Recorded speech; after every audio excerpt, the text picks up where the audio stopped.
What I want to do now is show you how to do basically the same things that we just did with text in a document, using instead files and folders. In order to do that, I'm going to start by going into my Pictures folder. So I'll just go over to the left to the navigation pane and click on Pictures.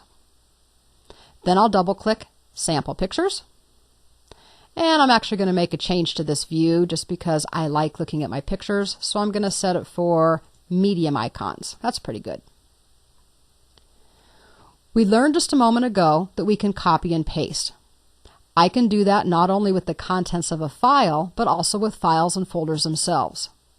If I want to make a copy of the chrysanthemum, I can select it, and I can use my keyboard shortcut. I could do Control-C to copy, Control-V to paste, or I can right-click. And when I right-click, I should see an option, usually near the bottom, to cut, copy, or paste as well. So let's do a copy. I want to paste this file in the same folder. So in order to do that, I want to right-click on a blank space in the window. It doesn't matter exactly where, as long as it's a blank space. This deselects the original file I copied and displays the shortcut menu for things I can do in the folder. Now I choose Paste, and the copy is pasted into the folder. What you will notice is that it automatically had to rename the file. The first one was called Chrysanthemum, and the copy is called Chrysanthemum Copy. Think to yourself, why did it have to do that? Well, it had to do that because you cannot have the same file with the same first name and last name in the same location. They have to be somewhat different. So in order to differentiate them, it named this one Chrysanthemum Copy. It also tells us that we made a copy of something, so it kind of works very well. In older operating systems, it used to just add a number to it. Chrysanthemum 2, 3, 4. Copy, I think, is a little more descriptive about what actually happened. But if I don't like that name, I can use my renaming option, which we've seen, by right-clicking, choosing Rename, and I can choose to somehow edit this. There are many techniques you can use to edit a file name. I'm going to simply press my End key, or you could also press the right arrow key, and that will place the cursor at the end of the file name. Now I can use my backspace key to remove the parts I don't want. I'm going to delete Copy and name the file Chrysanthemum 2.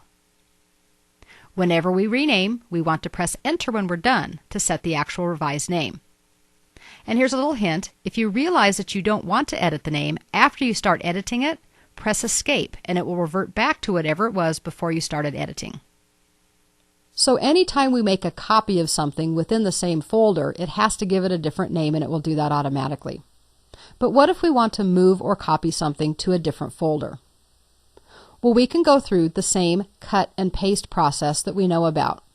I could right-click on this file and cut, and then I could go to the folder and I could paste.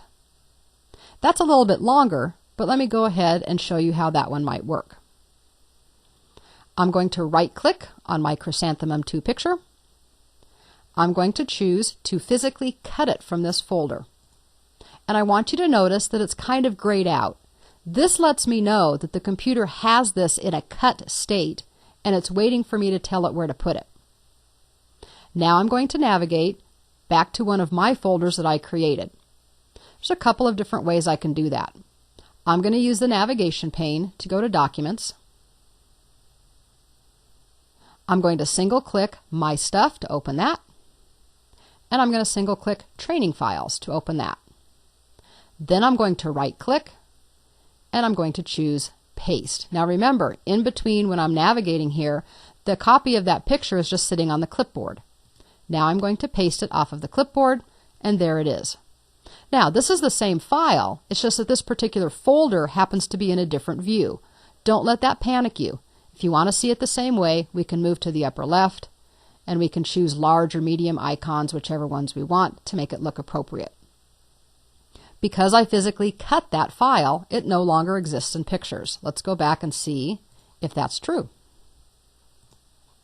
We're back to only having one chrysanthemum picture. What if I wanted to do it, though, without having to go through all of that clicking? Can I click and drag or drag and drop to move and copy things? Absolutely. Let's say that I like this picture of the penguins. I'm going to pause my mouse over it to select it, And just like I did within my WordPad document, I can hold the Control key and I can drag it to a new location.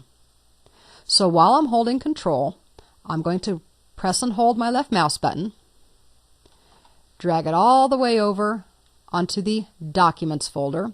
And it's kind of hard to see as the picture goes over it, but you want the location into which you're going to place it to be highlighted, usually in a blue color.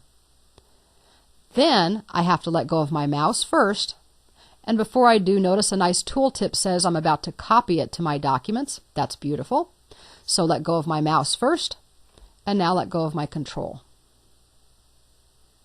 If I go into Documents,